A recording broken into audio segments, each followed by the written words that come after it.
Hola, soy Mateo Ferreira, tengo 32 años, y lo que estoy a punto de narrarte es algo que he guardado en lo más profundo de mi pecho durante 15 años. No porque alguien me obligara a callar ni porque hubiese una amenaza detrás, sino porque hay vivencias tan íntimas, tan cargadas de un peso espiritual que uno no sabe cómo explicar, que pronunciarlas en voz alta se siente casi como romper un acuerdo silencioso con lo sagrado. Sin embargo, ahora que él ha sido beatificado y que millones de personas alrededor del mundo desean entender quién fue realmente Carlo Acutis, siento que por fin ha llegado el momento de revelar aquello que viví a su lado. Yo, que ni siquiera era creyente, que más bien caminaba por la vida convencido de que todo lo espiritual no era más que consuelo para quienes no podían encarar la crudeza del mundo, jamás pensé que un encuentro pudiera desarmarme tanto.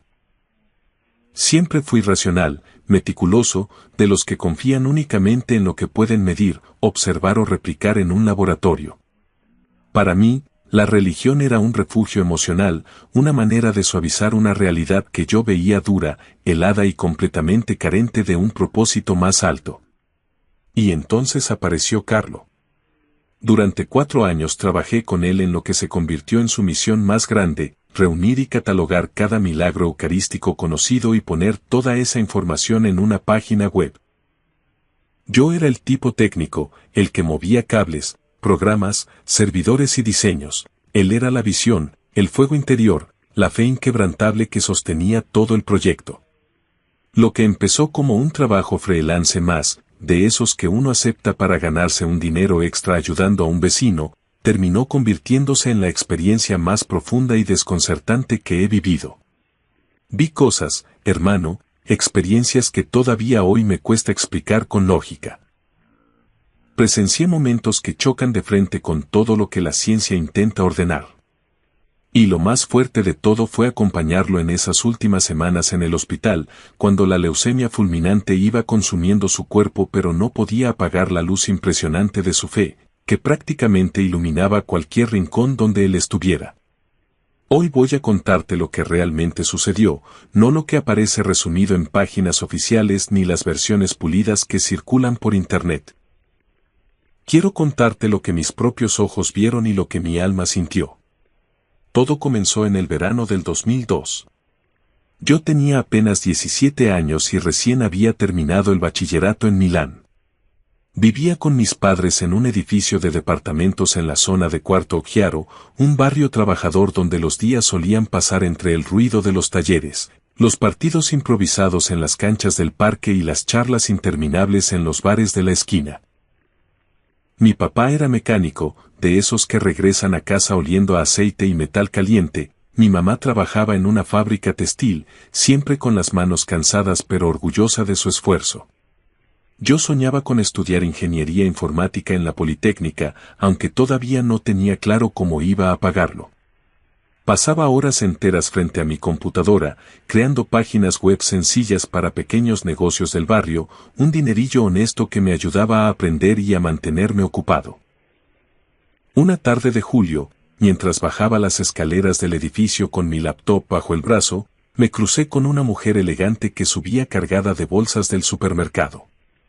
Era Antonia Salzano, quien acababa de mudarse al 3er piso junto a su familia. Me saludó con un buenos días, cálido, de esos que hacen que uno se detenga aunque vaya con prisa. Le ofrecí ayuda y mientras subíamos juntos, empezó a preguntarme en qué trabajaba. En cuanto mencioné que hacía diseño web, sus ojos se iluminaron como si hubiese escuchado justo lo que necesitaba. «Qué coincidencia», dijo, «mi hijo Carlo está trabajando en un proyecto digital y necesita a alguien que lo apoye con la parte técnica. Tiene solo 11 años, pero va muy avanzado para su edad. Está recopilando milagros eucarísticos de todo el mundo». Recuerdo que pensé que se trataba de otro proyecto escolar lleno de estampitas religiosas, algo que no iba conmigo, pero necesitaba el dinero y al final el trabajo era trabajo. Le dije que sí, que podía revisarlo sin problema. Un par de días después ya estaba sentado en la sala del departamento de los Acutis Salzano, esperando conocer a aquel niño prodigio. El apartamento era luminoso, impecable, con crucifijos en las paredes y fotos familiares que transmitían una calidez inmediata. Entonces apareció Carlo. Un chico delgadito, con el cabello castaño algo despeinado, ojos brillantes y una sonrisa tan espontánea que iluminaba cualquier espacio. «Hola, Mateo», me dijo mientras me estrechaba la mano con una seguridad que no esperas en alguien de su edad. Me agradeció por haber ido y me sorprendió escucharle hablar con tanta claridad, con un vocabulario maduro pero sin perder la humildad. Me llevó a una computadora algo antigua donde guardaba su proyecto. Una colección caótica de documentos, fotos escaneadas y notas escritas a mano sobre supuestos milagros eucarísticos. Había casos del anciano, de Bolsena, de Buenos Aires, de Ámsterdam, decenas y decenas de registros que él organizaba con una dedicación impresionante. «Quiero que todo el mundo tenga acceso a esta información», me dijo con un entusiasmo que no parecía forzado.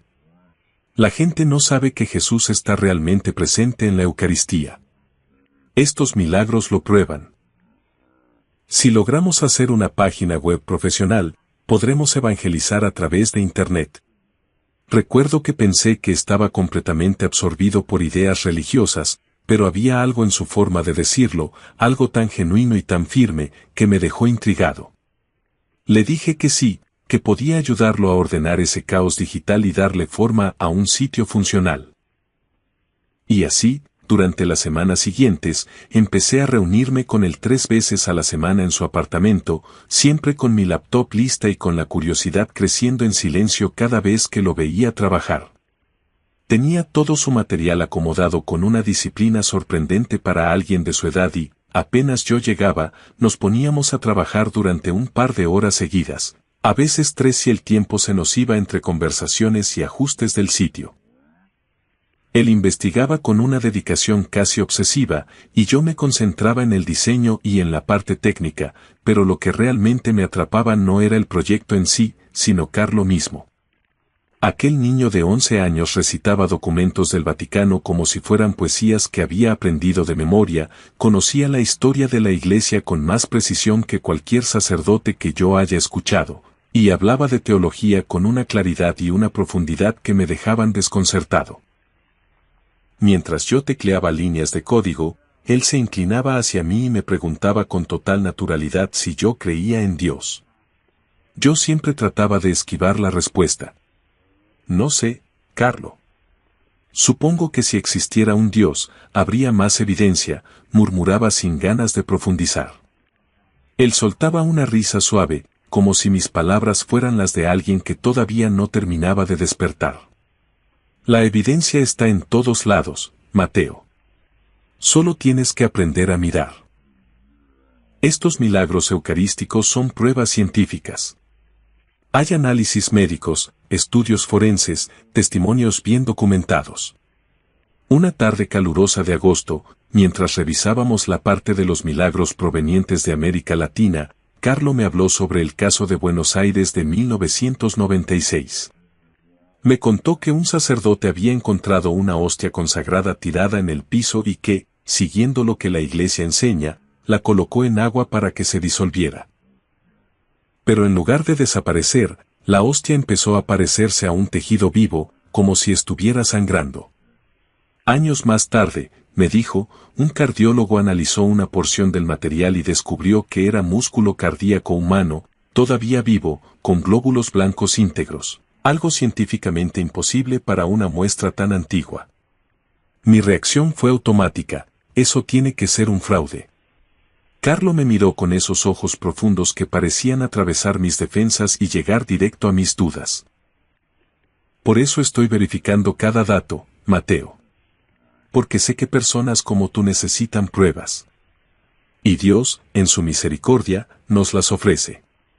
Esa noche regresé a mi departamento inquieto, con una mezcla extraña de curiosidad y molestia. Abrí mi computadora y empecé a investigar por mi cuenta, como queriendo demostrarme que nada de eso era real. Y así siguieron los meses. Por fuera seguía presumiendo que era agnóstico, incluso ateo. Debatía con Carlos sobre teología como si intentara ganarle un argumento. Le presentaba explicaciones científicas para descartar cada milagro que incluíamos. Cuestionaba todo. Sin embargo, algo dentro de mí empezaba a moverse, algo que no quería admitir. Lo increíble era que Carlo jamás se molestaba con mis críticas. Al contrario, las recibía con una sonrisa sincera. Me encanta que me cuestiones, Mateo, decía. Significa que estás pensando, que estás buscando la verdad. Y quien busca la verdad con el corazón abierto, tarde o temprano encuentra a Dios, porque Dios es la verdad.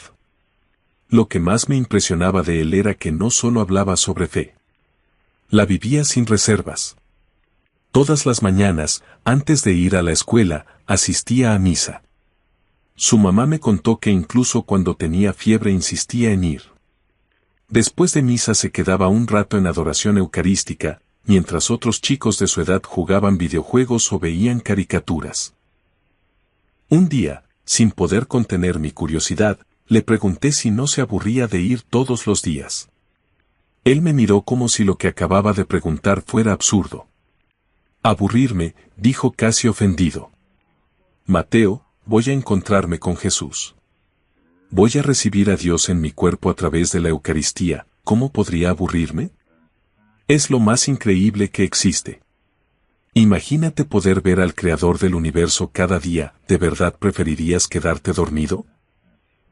Su razonamiento era inquebrantable dentro de su forma de ver el mundo, pero lo que realmente me sacudió ocurrió en octubre de 2003. Estábamos trabajando a fondo en la sección de milagros europeos y Carlo estaba especialmente emocionado porque habíamos conseguido imágenes en alta resolución del milagro del anciano, donde una hostia se convirtió en carne y vino en sangre en el siglo VIII. Estudios modernos habían confirmado que la carne era tejido cardíaco y la sangre era del tipo AB. Esa tarde, cuando terminamos de subir todo el material al servidor, Carlo apagó su computadora, se giró hacia mí y me habló con una seriedad que no era común en él. Mateo, hay algo que quiero pedirte. Sé que no crees en Dios y lo respeto, pero necesito que me hagas un favor. Yo lo miré confundido. Claro, Carlo, dime. Él respiró hondo. Quiero que vengas conmigo a misa mañana. Solo una vez. No quiero que reces ni que comulgues. Solo quiero que observes. Que veas lo que pasa durante la consagración. Mi primera reacción fue negarme, pero había una urgencia en su mirada que no podía ignorar. Terminé aceptando. Está bien, iré. A la mañana siguiente entré a la iglesia de Santa María Segreta. Eran apenas las 7, el aire todavía frío de la madrugada. El templo estaba casi vacío, solo algunas personas mayores y Carlo junto a su mamá. Me senté en la última banca sintiéndome totalmente fuera de lugar, como si hubiera invadido un espacio que no me correspondía. Durante toda la misa observé a Carlo. No había distracción en él, ni un solo parpadeo perdido. Y cuando llegó el momento de la consagración, cuando el sacerdote elevó la hostia y después el cáliz, vi en el rostro de Carlo algo que me dejó sin palabras, una devoción tan intensa que parecía que estuviera contemplando algo visible solo para él. Sus ojos se llenaron de lágrimas, pero no de tristeza, sino de una alegría que no podía entender. No tenía la expresión de un niño cumpliendo un rito aprendido, sino la de alguien que contempla una presencia real. Cuando salimos, él me preguntó qué había sentido. Yo bajé la mirada. La verdad, Carlo, no sentí nada especial. Pero vi lo que sucede contigo. Para ti esto es totalmente real. Él sonrió con paz. Porque es real, Mateo. Y un día tú también podrás verlo. Seguimos trabajando juntos 2 años más. En ese tiempo, el sitio web de los milagros eucarísticos explotó en popularidad. Nos llegaban mensajes de todas partes del mundo, de personas que recuperaban la fe o que decían haber experimentado un cambio interior gracias al material que Carlo organizaba. Sacerdotes nos escribían agradeciendo la claridad del contenido.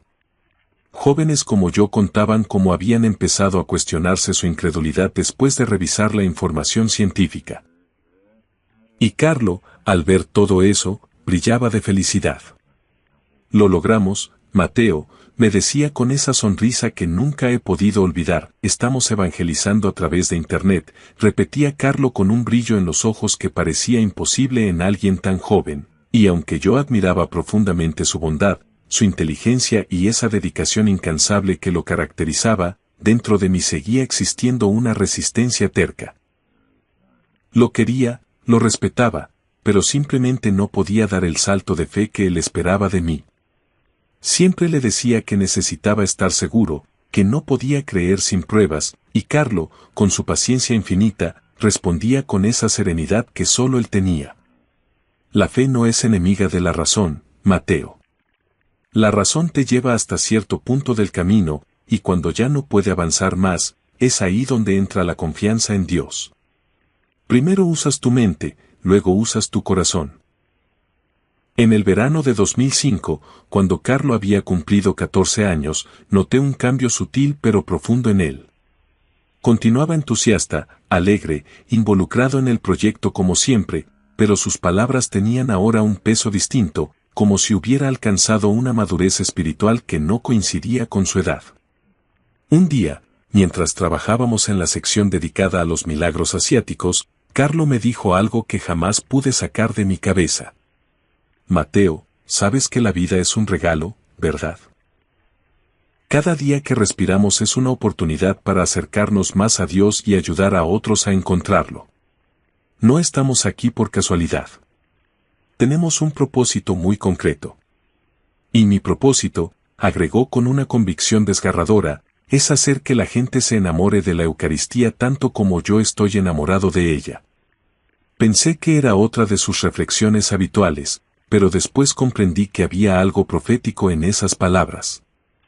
En marzo de 2006, Carlo empezó a sentirse mal. Al principio todos pensamos que solo era una gripe fuerte, pero la fiebre persistía y aparecieron otros síntomas que alarmaron a sus padres. Lo llevaron al hospital para descartar algo serio y entonces cayó el golpe, leucemia promielocítica aguda, tipo M3, una de las variantes más agresivas. Recuerdo la llamada de Antonia como si fuera ayer. Su voz temblaba, pero intentaba mantenerse firme. Mateo, Carlo está en el hospital, le diagnosticaron leucemia. Es muy grave. Él quiere verte. Sentí que el mundo se me venía encima. Me costaba creer que ese niño tan bueno, tan puro, pudiera enfrentar algo tan brutal. Tomé el primer transporte al Hospital San Gerardo de Monza. El trayecto desde la entrada hasta la habitación 104 fue interminable, como si cada paso pesara toneladas. Cuando entré, lo vi recostado, pálido, con una intravenosa adherida al brazo, pero aún así, cuando levantó la vista y me reconoció, sonrió. Esa sonrisa suya que parecía capaz de desafiar cualquier sufrimiento. Hola, Mateo, susurró débilmente. No pongas esa cara, no estoy muerto todavía.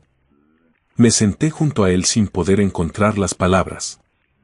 Carlo, yo, lo siento, no sabía. Él negó despacio con la cabeza. No te disculpes. Esto es parte del plan. No lo comprendo todo aún, pero confío en que Dios sabe lo que hace. El plan, repetí con rabia contenida. ¿Qué clase de plan le da leucemia a un niño de 15 años? A un niño bueno, que ha dedicado cada día de su vida a servir a Dios. Carlo me miró con esa sabiduría inexplicable que siempre me desconcertó. Mateo, la santidad no se mide por los años vividos, sino por el amor que se entrega. Si Dios me llama ahora, significa que ya cumplí mi misión. Y estoy en paz con eso. Durante las semanas siguientes fui a visitarlo casi a diario. Los médicos luchaban contra la enfermedad con todo lo que tenían, pero la leucemia avanzaba sin misericordia. Yo lo veía mantenerse firme ante el dolor, ante el cansancio, ante el miedo, con una serenidad que no tenía explicación humana. Nunca lo escuché quejarse, jamás preguntó por qué a mí. En vez de eso, ofrecía su sufrimiento. Esto es por el Papa, me decía con voz tenue, por la Iglesia, por los jóvenes que están perdiendo la fe, por ti, Mateo. Una tarde en la que estaba particularmente débil, tomó mi mano con un esfuerzo visible. Mateo, prométeme algo. Lo que sea, Carlo, lo que necesites. Prométeme que terminarás el sitio web. Que seguirás compartiendo los milagros eucarísticos. Que no dejarás que mi trabajo se pierda. Se lo juré entre lágrimas. Él sonrió como si todo hubiera quedado en orden. Bien, porque desde el cielo voy a seguir ayudándote. Los santos no dejan de trabajar cuando mueren, Mateo, solo cambian de oficina. A pesar de mi tristeza, no pude evitar reír. El 12 de octubre de 2006 recibí la llamada que tanto temía. La voz de Antonia estaba quebrada. Mateo, ven de inmediato. Carlo está en sus últimas horas. Corrí al hospital como si mi vida dependiera de ello. Cuando entré a la habitación, Carlo seguía consciente, pero su cuerpo ya estaba agotado. Sus padres estaban a su lado, y un sacerdote acababa de darle la unción de los enfermos. Me acerqué y él giró lentamente la cabeza hacia mí. ¿Viniste?, susurró. Claro que vine, le respondí apretando su mano con fuerza. Carlo, tengo que decirte algo. Siempre he admirado tu fe.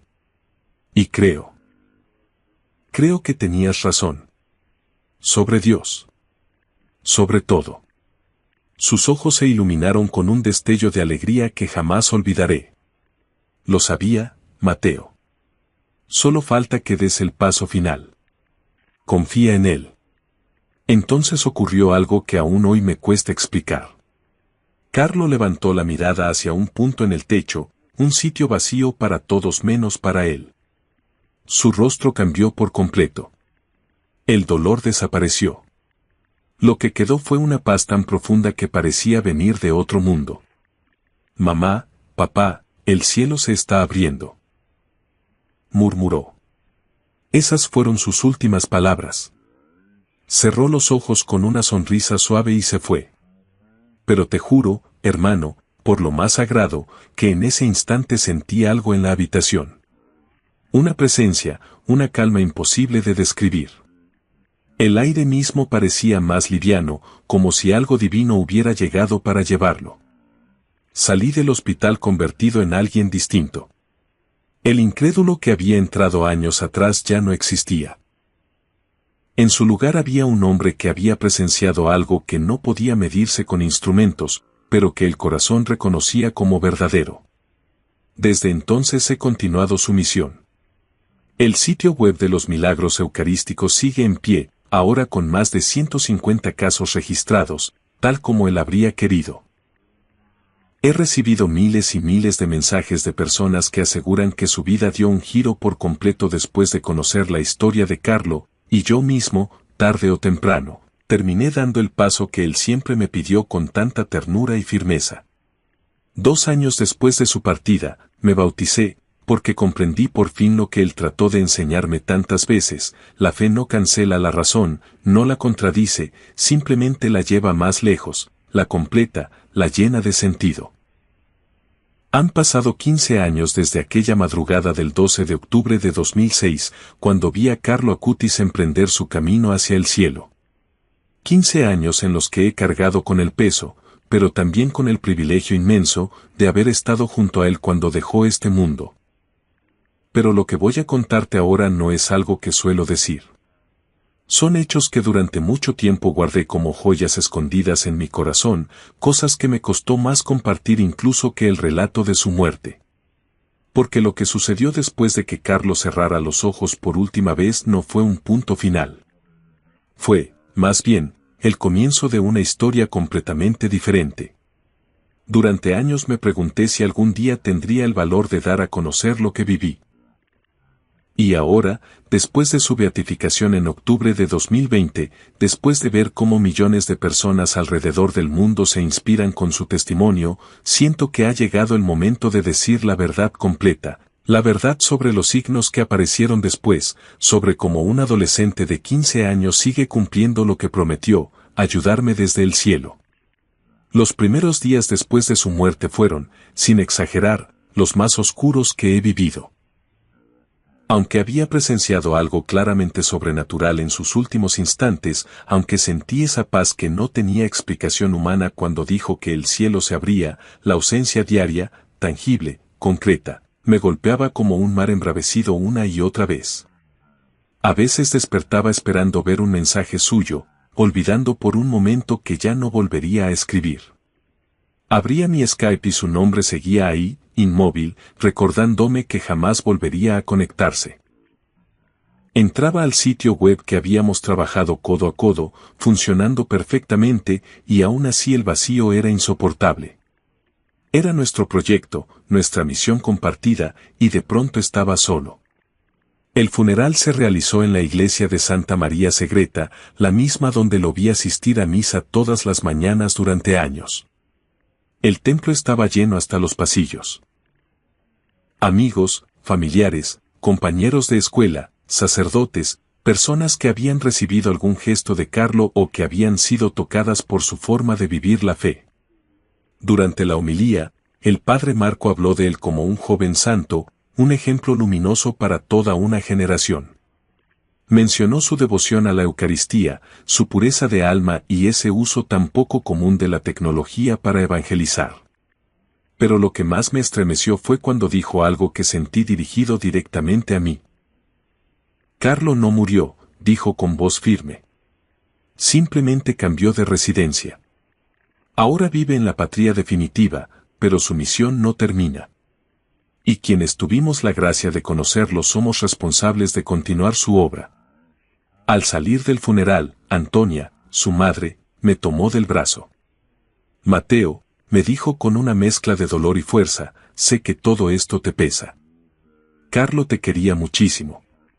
Siempre hablaba de ti, de cómo rezaba por tu conversión. Y mira, sus oraciones fueron escuchadas. No podía hablar. Solo asentí. Luego, como si estuviera entregando algo sagrado, me dio un sobre.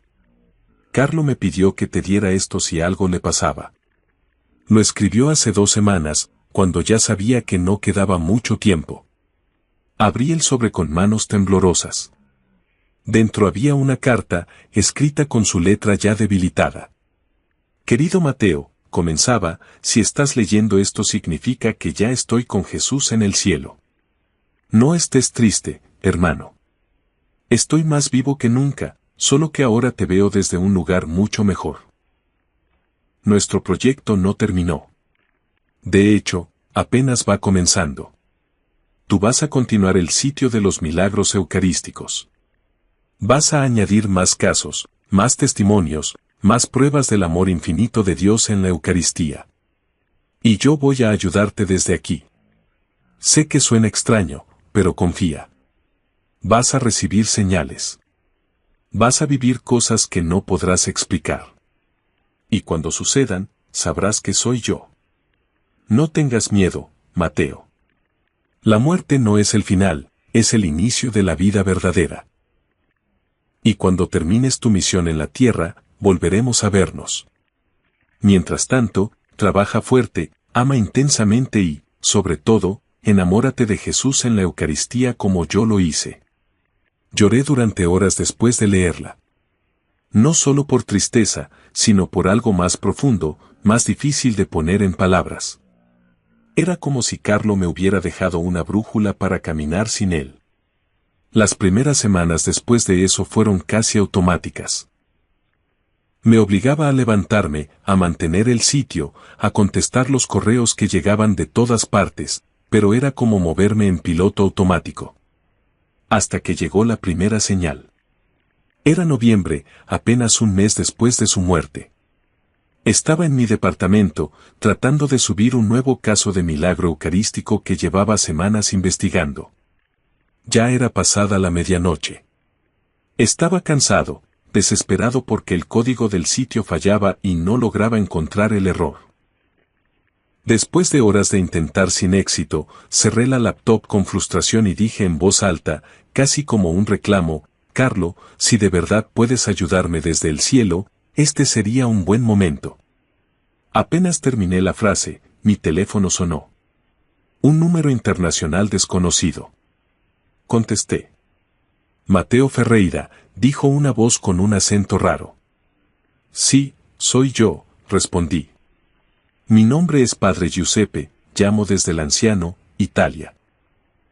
Sé que suena extraño, pero hace unos minutos, mientras rezaba frente al milagro eucarístico del anciano, sentí una inspiración fuerte, casi un mandato interior, de llamarte de inmediato. No sé por qué, solo sentí que debía hacerlo. Me quedé helado.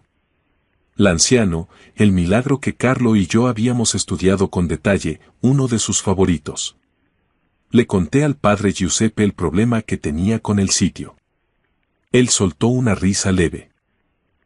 No soy bueno con computadoras, Mateo, pero sí sé que cuando Dios quiere que algo salga adelante, manda ayuda. Te voy a dar el contacto de un programador que colabora con nuestra parroquia. Él podrá resolverlo. Al día siguiente contacté al programador. En unas horas había detectado y reparado el error. Pero lo más impactante no fue eso. Cuando le mencioné el proyecto de Carlo y nuestro trabajo sobre los milagros eucarísticos, sus ojos comenzaron a llenarse de lágrimas. Mateo me dijo con voz baja pero llena de emoción que 3 años atrás había sufrido un accidente brutal, un golpe con el que los médicos prácticamente habían perdido toda esperanza de recuperación. Según ellos, la posibilidad de que volviera a caminar o siquiera a valerse por sí mismo era mínima. Pero su madre, firme en su fe y aferrada al único consuelo que tenía, rezó frente al milagro del anciano y lo encomendó a la intercesión de todos los santos que habían amado profundamente la Eucaristía. Contra todo pronóstico, Mateo se recuperó por completo. Desde entonces, me explicó, había sentido el deseo de ofrecer sus conocimientos profesionales como una forma de agradecimiento, como un servicio concreto para la Iglesia. Ayudarte con este proyecto sería un honor, me dijo con sinceridad. Aquella fue la primera vez, pero distó mucho de ser la última. En los meses que siguieron, cada vez que me encontraba frente a un obstáculo que parecía imposible de resolver en el sitio web, ocurría algo inesperado. Llegaba una donación exactamente en el momento en que necesitaba pagar el servidor. De pronto aparecía un traductor voluntario cuando necesitaba adaptar contenido a otro idioma. Recibía correos de historiadores o científicos dispuestos a verificar algún caso que estaba investigando. Todo era demasiado preciso, demasiado perfecto, demasiado oportuno para ser simple coincidencia. Y cada vez que pasaba, lo sentía a Carlos cerca. Era como si estuviera moviendo hilos desde el cielo, cumpliendo lo que me prometió con aquella sonrisa suya tan característica. Pero el verdadero punto de giro, ese momento que me partió en dos y me obligó a decidir, llegó en marzo de 2007, 6 meses después de su muerte. Seguía peleando con mi fe. Le había prometido a Carlo que daría ese último paso, que confiaría de verdad en Dios, pero el miedo me atenazaba. ¿Y si me equivocaba? ¿Y si todo esto eran solo proyecciones de mi mente, intentos desesperados de aferrarme a la idea de que Carlo seguía ahí conmigo? Una noche, consumido por estas dudas, decidí ir a la iglesia de Santa María Segreta. Ya eran pasadas las 10 de la noche. El templo estaba oscuro, vacío, iluminado únicamente por la luz cálida de las velas frente al sagrario. Me senté en la misma banca donde solía sentarme con Carlo cuando lo acompañaba a misa, y por primera vez en mi vida recé de verdad. No recité nada aprendido. Simplemente hablé. Dios, si existes, necesito una señal. No puedo lanzarme así. Carlo confiaba por los dos, pero yo no soy como él. Necesito saber que no estoy loco, que todo esto es real, que su muerte tuvo un propósito. Por favor, si estás ahí, muéstramelo. No esperaba que pasara nada. Las películas te hacen creer que Dios responde con truenos y voces del cielo, pero la realidad casi siempre es más silenciosa. Me quedé allí casi 1 hora, sin que nada cambiara. Estaba por levantarme cuando escuché la puerta abrirse. Entró un joven, más o menos de mi edad. Tenía una mochila y un cansancio profundo en la mirada. Se arrodilló frente al sagrario y comenzó a llorar. Llorar con esa intensidad que solo aparece cuando el alma está hecha pedazos. No quería interrumpirlo, pero algo me empujó. Disculpa, le dije suavemente, ¿estás bien? ¿Necesitas algo? Él levantó la vista, con los ojos rojos e hinchados. No sé qué hago aquí, confesó. Nunca he sido religioso. Jamás. Pero hace una semana murió mi hermana menor. Leucemia. Sentí un golpe en el pecho. Leucemia. Como Carlo. Él siguió. Tenía 14 años. Y en las últimas semanas se volvió muy creyente. Hablaba constantemente de un chico llamado Carlo Acutis, un joven italiano que murió de lo mismo y que ella aseguraba que era un santo. Investigó su historia, vio videos, leyó todo lo que pudo. Y me hizo prometer que viniera a esta iglesia después de su muerte. Dijo que aquí encontraría respuestas. Me quedé mudo. ¿Cómo se llamaba tu hermana?, le pregunté con la voz temblorosa. Lucía, dijo. Lucía Martínez. Entonces le conté todo. Lo de Carlo, cómo lo conocí, cómo murió con la misma serenidad. Le hablé del sitio web que habíamos creado juntos. Le mostré la carta que Carlo me dejó. El joven escuchó cada palabra y cuando terminé me dijo algo que me atravesó. Mi hermana me dijo que Carlo me enviaría a alguien. Que en esta iglesia iba a encontrar a la persona que me ayudaría a entender. Mateo, agregó, no creo en las coincidencias, no después de lo que he visto estas semanas. Mi hermana murió sonriendo, igual que tú, Carlo. Y sus últimas palabras fueron, el cielo se está abriendo. Lo mismo que dijo él. ¿Puedes explicarlo? Hablamos hasta que amaneció. Yo le conté sobre mis dudas, mi miedo, mi incapacidad para dar ese salto de fe.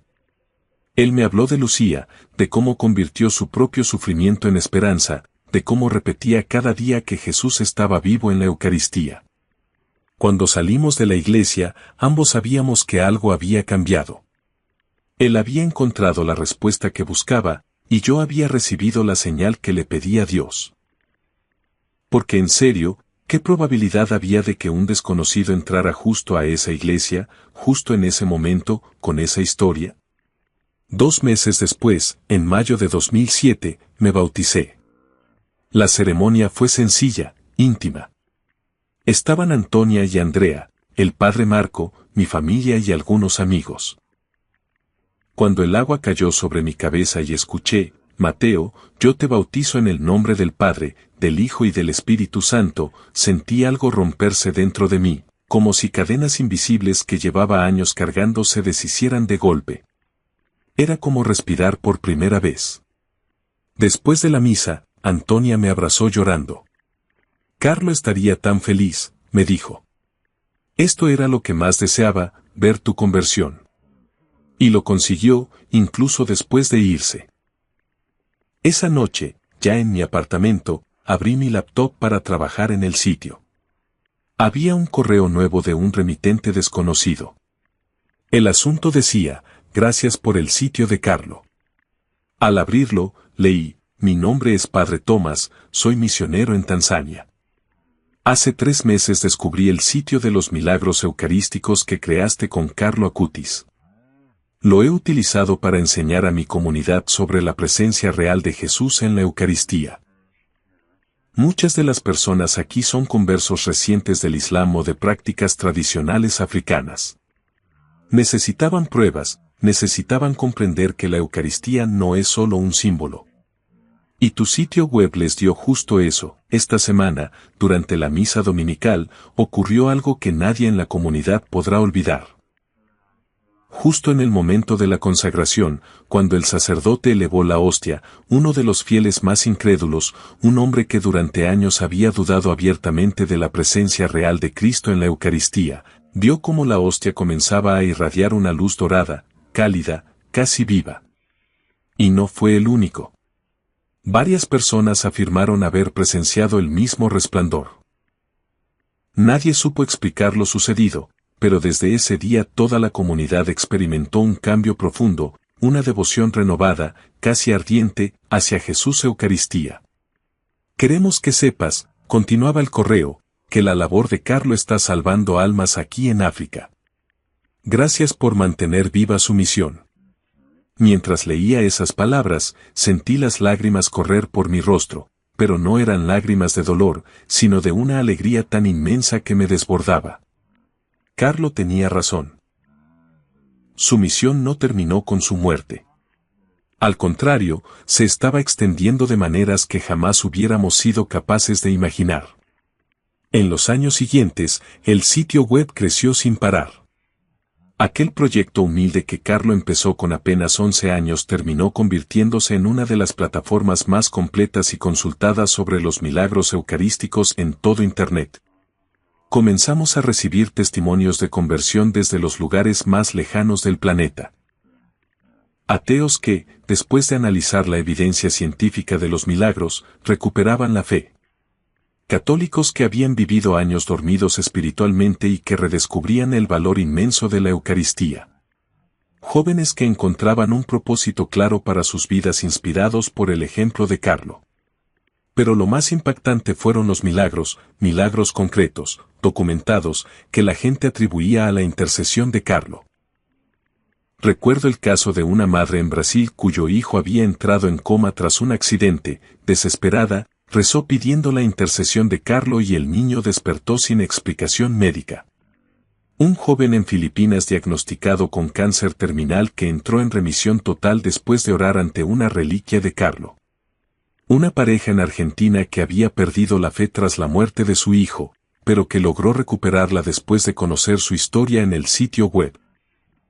Yo registraba cada testimonio con meticulosidad, no por reconocimiento personal, sino porque sentía que era mi responsabilidad.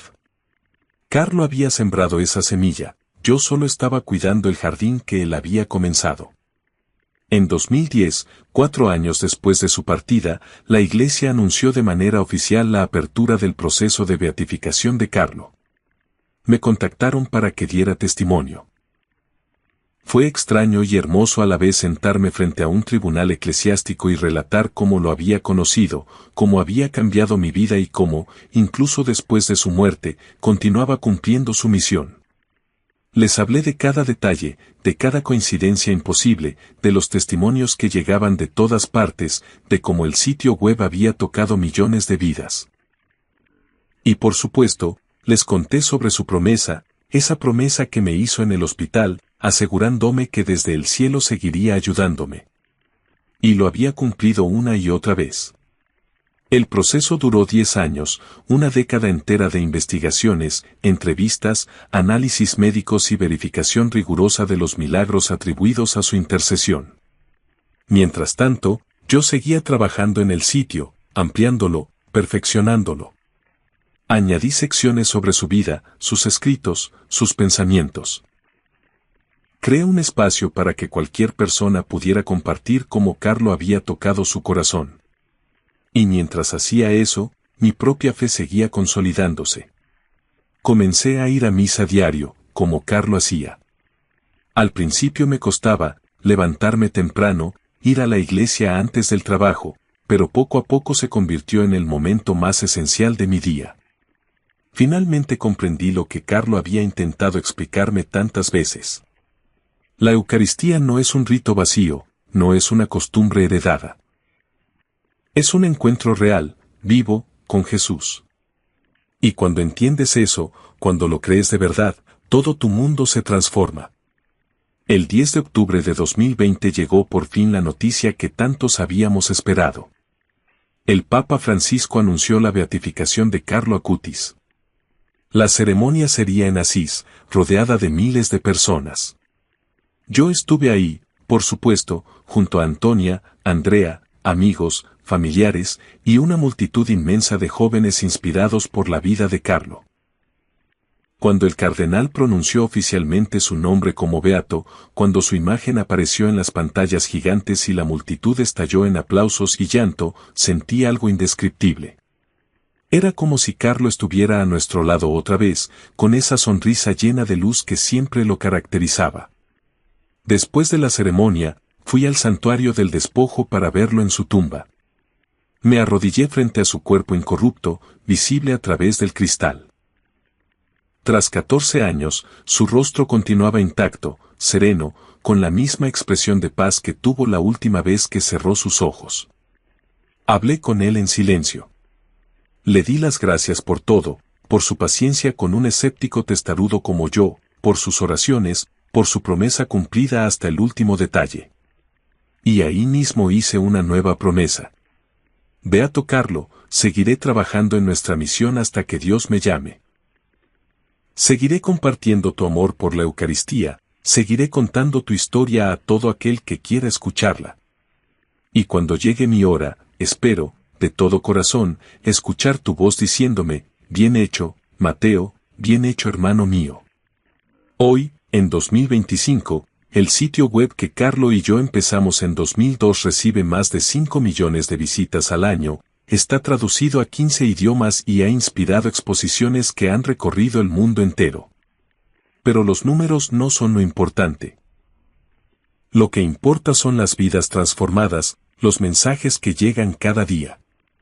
Y cada uno de ellos me confirma lo que siempre supe en el fondo: Carlo sigue trabajando, sigue su misión, sigue enamorando a miles de personas de Jesús Eucaristía.